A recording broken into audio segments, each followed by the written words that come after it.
Hello students, today we are starting with a new chapter, the chapter number 5, Forms of Market.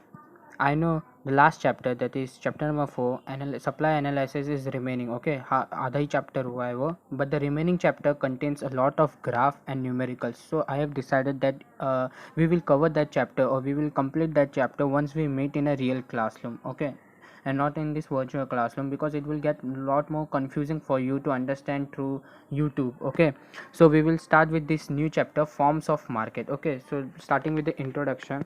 तो हम लोग market क्या समझते हैं, मार्केट का मीनिंग क्या होता है? हम लोग तो यही समझते हैं जहाँ पे सामान खरीदे और बेचे जाते हैं उसको कहते हैं मार्केट. फॉर एग्जांपल हम लोग ऐसा समझते हैं मार्केट मतलब जो वीकली मार्केट लगते हैं, ट्यूसडे मार्केट, सैटरडे मार्केट, सब्जी का मार्केट होता है, उसे ही हम लोग मार्केट समझते हैं. But now when we have choose the stream of commerce and when we are in 12th standard, it is quite important to understand the concept clearly कि एग्जैक्टली उसका मीनिंग क्या होता है. देयरफॉर इकोनॉमिक्स में मतलब economically market का meaning होता है जब बायर और सेलर दोनों एक दूसरे के कांटेक्ट में आते हैं and when they exchange goods और सर्विस, जो भी उन्हें एक्सचेंज करना है उसे हम लोग कहते हैं मार्केट. कोई भी जगह हो सकती है, वो कोई ऐसी स्पेसिफिकली जगह नहीं है कि स्टेशन पे सब्जी का मार्केट लगा हुआ है.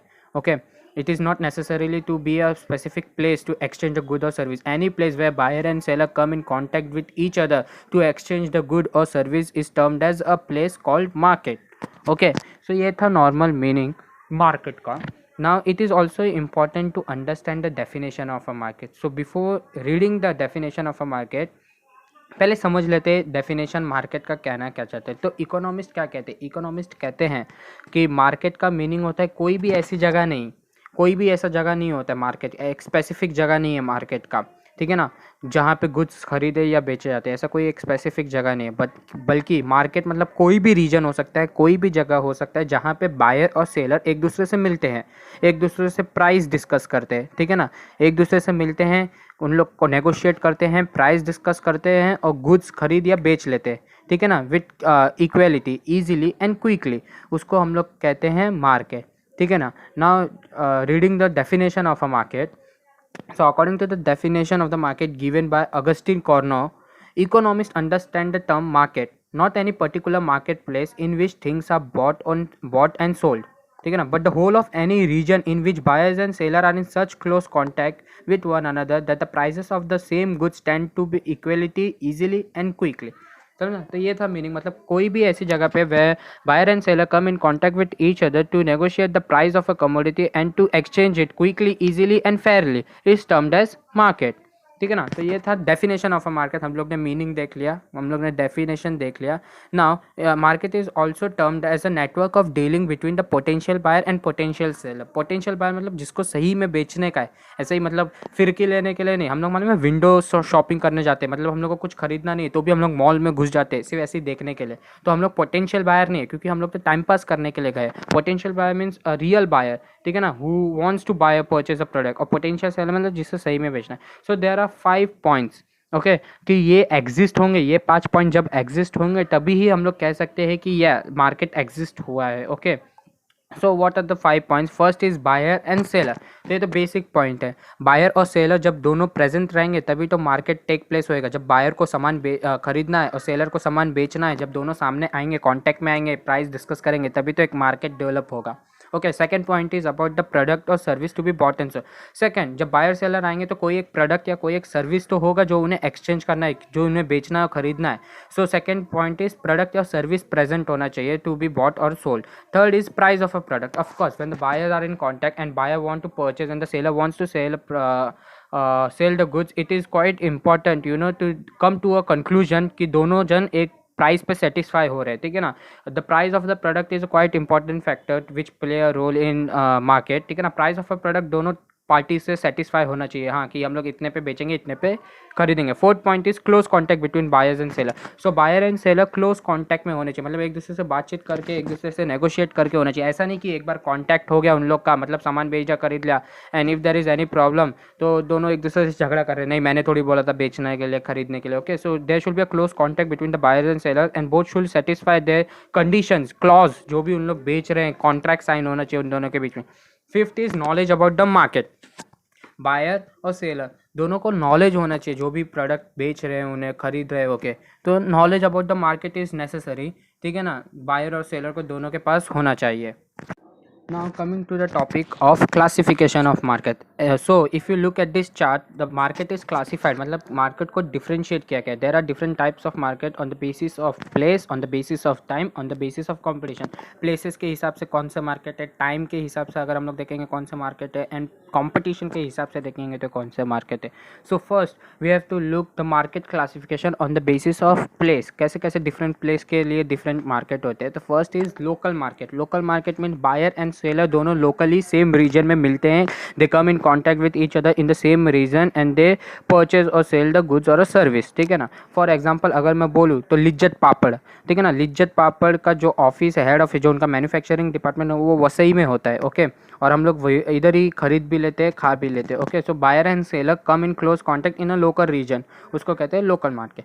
Second is national market. Okay, national market means domestic country में व्हेन बायर एंड सेलर रहते हैं and they come in contact with each other to purchase the goods or to sell the goods and the price has been negotiated and has been decided by them, उसको हम लोग कहते हैं national market. जब एक ही country में, and this market is function by the regulation of the government of their own country.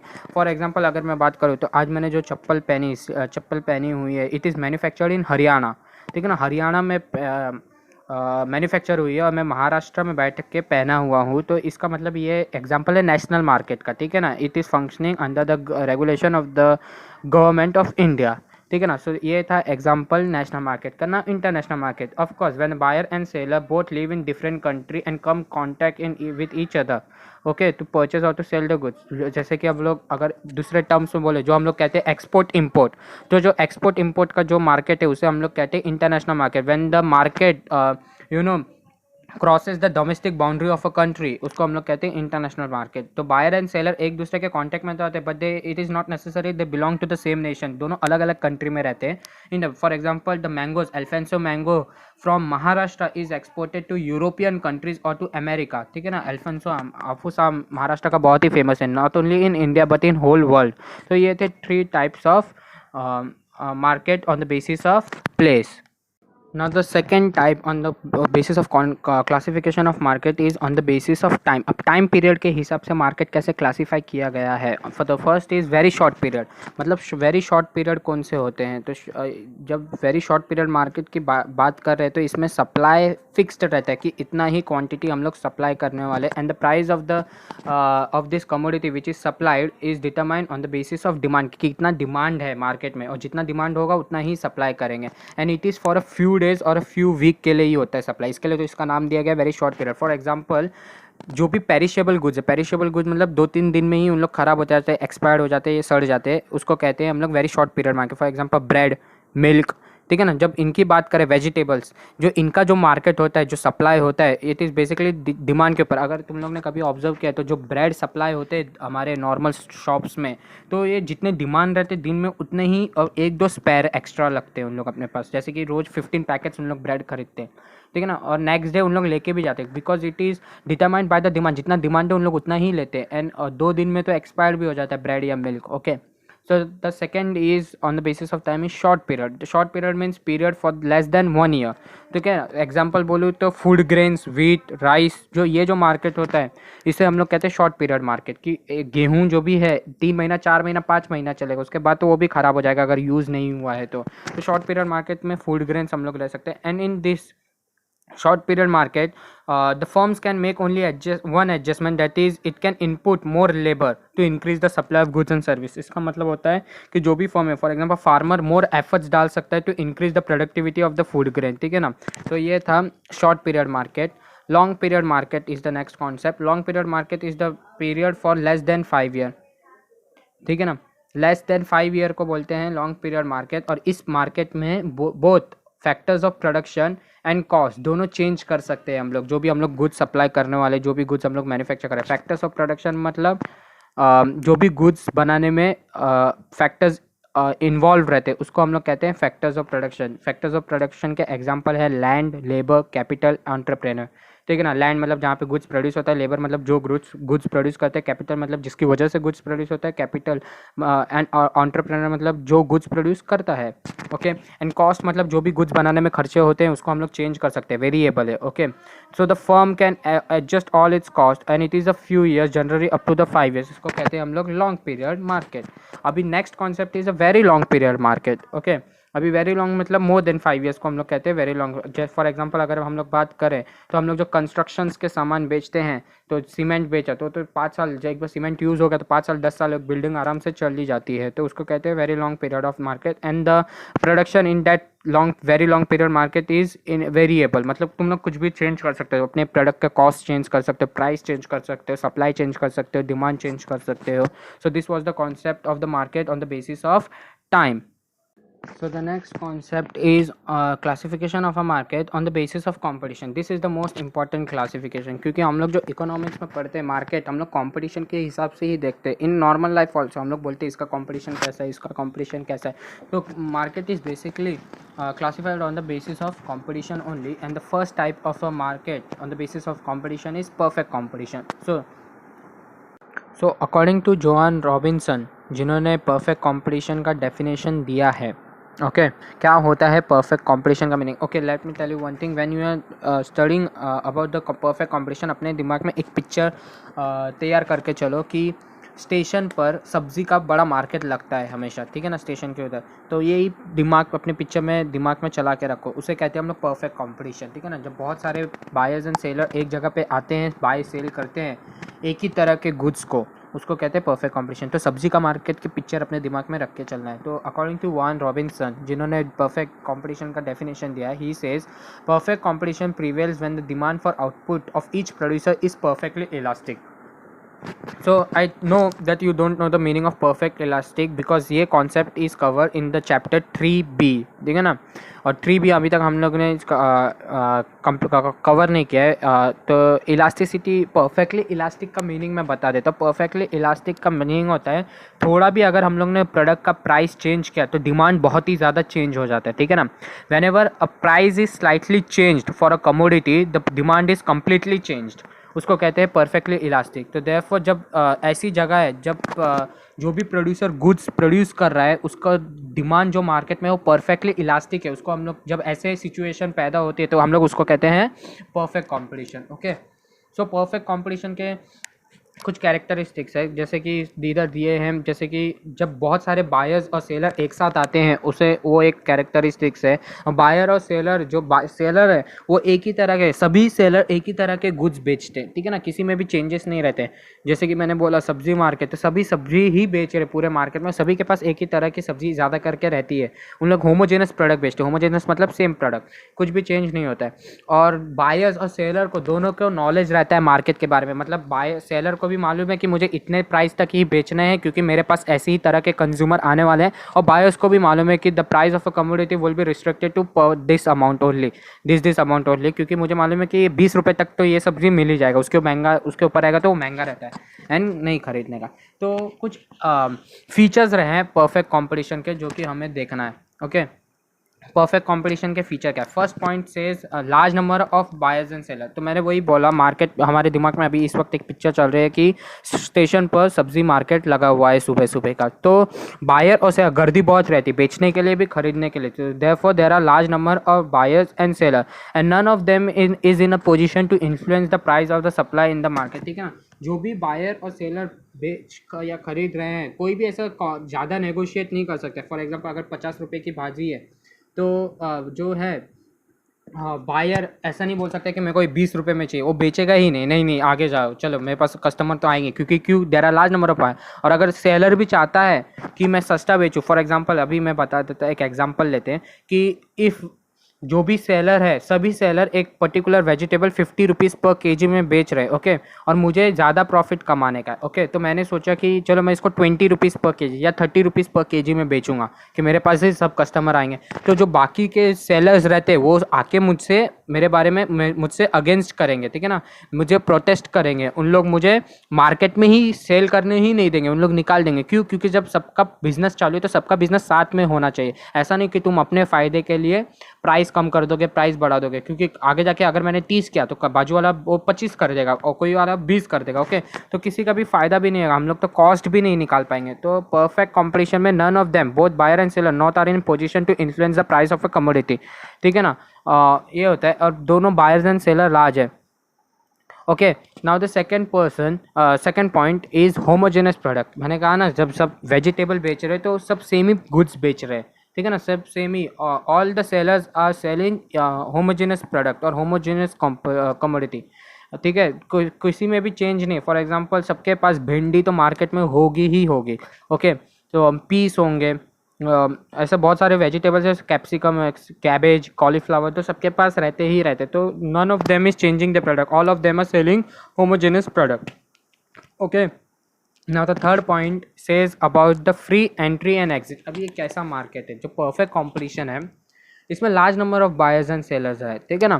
So when there are large number of buyers and seller, कोई भी ये इंडस्ट्री में, परफेक्ट कंपटीशन के industry में आ सकता है, अपना सामान बेच सकता है। अगर वो प्रॉफिट कमाए तो ठीक, and if they are incurring the losses they can leave the market on their own will. ठीक है ना, चले भी जा सकते हैं, ऐसा कोई ज़बरदस्ती नहीं है कि तुम्हें रहना ही रहना है, तुमने कुछ ज़्यादा इन्वेस्टमेंट किया हुआ है इस मार्केट में। ओके, तो ऐसा नहीं है। सो फ्री एंट्री है, फ्री एग्जिट है मार्केट में। Okay, now the fourth point speaks about the single price. जो भी प्राइस पे सेलर्स लोग अपना कमोडिटी बेच रहे हैं, सभी सेलर एक ही प्राइस पे डिसाइड करते हैं कि हम लोग इतने पे ही बेचेंगे। For example, if we are selling the vegetable for 50 rupees per kg, then all the seller selling in the perfect competition market will have to sell that particular vegetable for the same price only.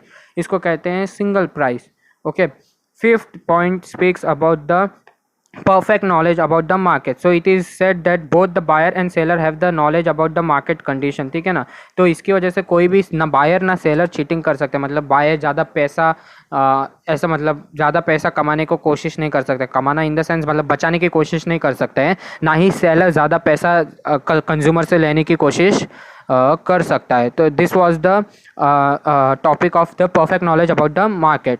Okay, now the next point speaks about the perfect mobility of the factors of production. Factors of production मतलब जो goods बनाते हैं उसे हम लोग कहते हैं factors of production, and mobility मतलब मूवमेंट हो सकता है, वो जा सकते हैं, if it is movable from one place to another. ठीक है ना, तो मोबिलिटी का मीनिंग होता है movable of factors of production. तो जो गुड्स बनाते हैं, फॉर एग्जाम्पल लेबल हुए, कैपिटल हुए, तो एक जगह से दूसरे जगह पे जा सकते हैं। एंड नॉट ओनली जोग्राफिकली, मतलब एक जगह से दूसरे, उन लोग अपना ऑक्यूपेशन भी चेंज कर सकते हैं। फॉर एग्जाम्पल, अगर मैं शू बनाने की फैक्ट्री में काम कर रहा था, मैं लेबर हूँ, ठीक है ना, शू फैक्ट्री के बनाने में मैं काम कर रहा था इन अ परफेक्ट कंपटीशन मार्केट। अगर ये शू फैक्ट्री बंद हो गई तो कल से मैं कोई कपड़े की बनाने के फैक्ट्री में काम कर सकता हूँ। ठीक है ना, तो ना ही मैंने सिर्फ जोग्राफिकली अपना मोबिलिटी नहीं दिखाया, मतलब मैंने जगह ही नहीं चेंज की, मैंने ऑक्यूपेशनली भी चेंज किए। Okay, I move from the factory which was making shoe to the factory which is now making cloth. ठीक है ना, तो there is perfect mobility for the factors of production. And the second last point speaks about the absence of transport cost. अभी ये क्या होता है, transport cost मतलब गुड्स जहाँ से प्रोड्यूस होते हैं वहाँ से लेके जाने तक, गुड्स जहाँ पे बेचे जाते हैं उधर का ट्रांसपोर्ट कॉस्ट लगता है। लेकिन हम लोग परफेक्ट कंपटीशन में अज्यूम करते हैं कि इधर ट्रांसपोर्ट कॉस्ट लगता ही नहीं। क्यों? क्योंकि सभी सेलर एक ही जगह पे तो अपना गुड्स बेच रहे हैं, तो ट्रांसपोर्ट कॉस्ट तो एब्सेंट है, क्योंकि ना सभी लोग एक साथ मंगाते हैं गुड्स एक ही जगह पे, तो उसको कहते हैं absence of transport cost. Now the last point is no government intervention. ठीक है ना, तो so the last point says that एक पॉलिसी है परफेक्ट कंपटीशन में जिसको कहते हैं लेजिस्फेयर है। Laissez faire is a French term which says leave alone. ठीक है ना, तो ये जो मार्केट है परफेक्ट कंपटीशन का, ये कहता है गवर्नमेंट को हमें लीव अलोन कर दो, हमें जैसा ये मार्केट ऑपरेट करना है तो हम पर छोड़ दो। Therefore there is no intervention of government in perfect competition. ठीक है ना, okay. So the next concept is about the price determination under perfect competition. So we understood the characteristics of single price. मतलब हम लोग ने ये तो पढ़ लिया कि there should be the single price on which the seller can sell it goods in a perfect competition. But अभी ये price determine होता कैसा है, तो ये अभी हमें पढ़ना जरूरी है। तो जो परफेक्ट कंपटीशन में जो गुड्स सेल होते हैं वो जो प्राइस रहता है उसे हम लोग कहते हैं इक्विलिब्रियम प्राइस। अभी इक्विलिब्रियम प्राइस क्या होता है? इक्विलिब्रियम प्राइस मतलब व्हेन बोथ डिमांड का जो भी प्राइस हम लोग ने निकाला एंड सप्लाई का जो भी प्राइस निकाला वो जो पॉइंट पे मीट होते हैं उसे हम लोग कहते हैं इक्विलिब्रियम प्राइस। अभी आगे ये एग्जैक्ट क्या है ये हम लोग और आगे डिटेल में पढ़ेंगे। So Marshall has compared this the process of price determination in perfect competition to the cutting of cloth. तो मार्शल कहते हैं जैसे कि क्लॉथ कोई भी कपड़ा काटने के लिए सीजर की ज़रूरत होती है, बराबर। And both the pair of scissor, both the blade की ज़रूरत रहती है, both the blade is necessary to cut the cloth. वैसे ही बोथ सप्लाई और डिमांड फैक्टर की ज़रूरत होती है प्राइस डिटरमाइन करने के लिए इन अ परफेक्ट कॉम्पिटिशन, ठीक है ना। तो this was just a metaphor कि ब्लेड से कंपेयर किया गया प्राइस एंड डिमांड फैक्टर को। So if you look at there is a table given, table 5.1 on the first column it is price पर केजी ऑफ एप्पल, ठीक है ना। Apple हम लोग बेच रहे हैं, कमोडिटी है, उसका पर केजी प्राइस दिया गया। सेकंड कॉलम इज कितना क्वांटिटी डिमांड किया है, थर्ड कॉलम इज कितना क्वांटिटी सप्लाई किया है, ओके। और फोर्थ को इज रिलेशन। हम लोग ने डिमांड शेड्यूल पढ़ा है, हम लोग ने सप्लाई शेड्यूल भी पढ़ा है। What is schedule? Schedule is a tabular representation of A numerical data. अभी वो डिमांड का भी डेटा हो सकता है और सप्लाई का भी डेटा हो सकता है, हम लोग ने दोनों पढ़ा है, okay. So price first column में 100, 200, 300 मतलब प्राइस बढ़ते जा रहा है, ओके। एंड हम लोग ने ये भी पढ़ा अगर प्राइस बढ़ेगा तो डिमांड कम होते जाएगा, ओके। तो demand if you look at in the another column, demand के कॉलम में प्राइस जैसे जैसे बढ़ रहा है डिमांड कम होते जा रहा है। एट प्राइस ऑफ ₹100 पर KG demand was 5000 KG, okay. तो अब जैसे जैसे प्राइस बढ़ते जा रहा है डिमांड पूरे मार्केट का कम होते जा रहा है, 5000 से 4000, 3000, 2000, 1000, ओके। और वैसे ही सप्लाई, अभी हम लोग ने ये भी पढ़ा है जैसे प्राइस बढ़ते जाएगा तो सेलर को तो और उसका सेल करना है, क्योंकि प्राइस बढ़ रहा है तो उसको और ज़्यादा प्रॉफिट मिलेगा, तो सप्लाई बढ़ते जाता है। तो जैसे जैसे अभी प्राइस बढ़ते जा रहा है 100 से 200 हुआ, सप्लाई भी बढ़ते जा रहा है, 1000 केजी से 2000 केजी हो गया। जैसे सप्लाई प्राइस हो गया 200 से 300, सप्लाई हो गया 2000 से 3000। अभी तुम लोग रिलेशनशिप देखते जाओ। रिलेशनशिप में दिया गया है जैसे जब जो कॉलम में डिमांड ज़्यादा है तो demand is greater than supply, demand ज़्यादा है तो demand is greater than supply. And at the price of ₹300, ठीक है ना, at the price of ₹300 demand is 3000, supply is 3000, therefore demand is equal to supply. तो ये है हमारा इक्विलिब्रियम प्राइस।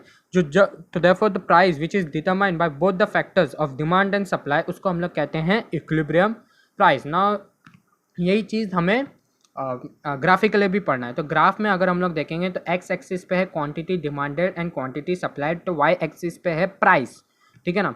अभी हमें ये भी पता है कि डिमांड कर्व जो रहता है, demand curve slopes downward from left to right. हम लोग ने इसके 5 रीजन भी पढ़े थे लास्ट चैप्टर में। हम लोग ने ये भी पढ़ा है कि supply curve slopes upward from left to right, ठीक है ना। तो डिमांड कर्व नीचे आ रहा है, सप्लाई कर्व ऊपर जा रहा है। हम लोग ने टेबल शेड्यूल भी बना लिया है। तो जब 300 रुपये के प्राइस पे हम लोग जब 3000 इक्विलिब्रियम प्राइस चार्ज करेंगे which is denoted by alphabetical E, ठीक है ना, जब वो डिनोट कर रहे हैं therefore demand is equal to supply. तो ये था equilibrium price, okay. So now till now we have covered a chapter, half chapter cover हो चुका है हमारे। I want you to read the chapter and understand it. कोई भी doubt रहेगा बिंदास पूछो, okay. Contact us at any time. Thank you very much.